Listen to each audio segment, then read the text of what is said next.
अपना स्टेटस नहीं बदल पाया ना, तो रहा तो फिर भी दलित ना। मैं यही आपको समझाने की कोशिश कर रहा हूँ कि सुप्रीम कोर्ट के कितने उस फैसले में कितने जजेस थे, 7 जजेस में से कितने SC/ST के थे, देखना पड़ेगा। क्या उनको हमारी पीड़ा का एहसास है? क्या उनको हमारे दर्द का, हमारी आर्थिक स्थिति का, सामाजिक असमानता का, आर्थिक असमानता का और जो जुल्म हम पे होता है उसका एहसास है? क्या उनके पास कोई आंकड़ा है? तो बहुत कुछ है। और फिर हम कॉन्स्टिट्यूशन के आर्टिकल 341 को भी देखेंगे, उसका वायलेशन ना हो जाए।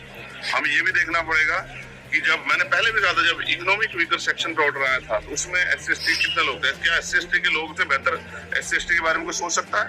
अगर सोच सकता है तो 75 सालों में क्यों नहीं सोचा गया? NCRB का डाटा देखता है क्या सुप्रीम कोर्ट? क्या जितने फैसले लिए उनकी मॉनिटरिंग करता है क्या? सरकारों की मंशा नहीं जानते हम लोग कि सरकार किस तरह से, जब सरकारें बदलती, हमने उत्तर प्रदेश को देखा, जिस जाति से जुड़े हुए लोग पॉलिटिक्स में नहीं होते थे उनके लोगों को पूछता नहीं था। और फिर मैंने ये भी देखा कि उनके अधिकारियों को क्या सहना पड़ता था। जब BSP की सरकार गई तो समाजवादी सरकार में क्या हुआ, और समाजवादी सरकार गई तो यादव समाज के लोग साथ क्या हुआ, जाटव समाज के लोग साथ क्या हुआ, सब देखना पड़ेगा।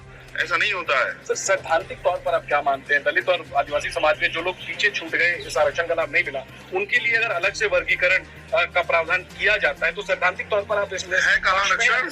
है आरक्षण कहीं? निजीकरण इतना कर दिया कि सुप्रीम कोर्ट ने कभी स्टैंड लिया?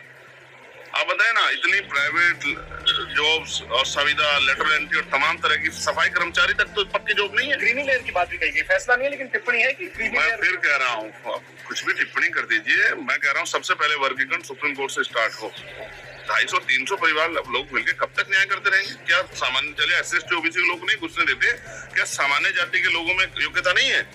आपने EWS में जो धोखा किया, क्या सबने नहीं देखा कि आपने कहा कि गरीबों को कहाँ मिला EWS का लाभ? आप 8 लाख की जब सीमा आप तय करते हैं तो जो 2-4 लाख रुपए कमाने वाला जो वो है जनरल कास्ट का व्यक्ति है, तो वो तो उसको तो कोई अवसर नहीं मिलेगा जब 8 लाख तक के लोग चल जाएंगे। कोटे के अंदर कोटा होना चाहिए, नहीं होना चाहिए?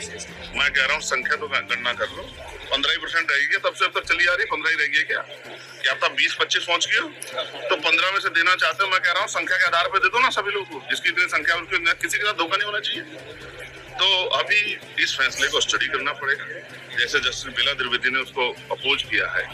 और सबसे महत्वपूर्ण मेरे लिए है कि कौन से वकील खड़े थे, उनमें कितने SC/ST के थे, जो जज थे उनमें कितने SC/ST के थे, क्या वो हमारे दर्द को समझते हैं या किस राजनीतिक उससे लिया गया है? बहुत चीजों पर ध्यान रखना पड़ेगा। और फिर कॉन्स्टिट्यूशन का जो आर्टिकल 341 है उसका वायलेशन ना हो जाए, हम इसकी फिक्र करना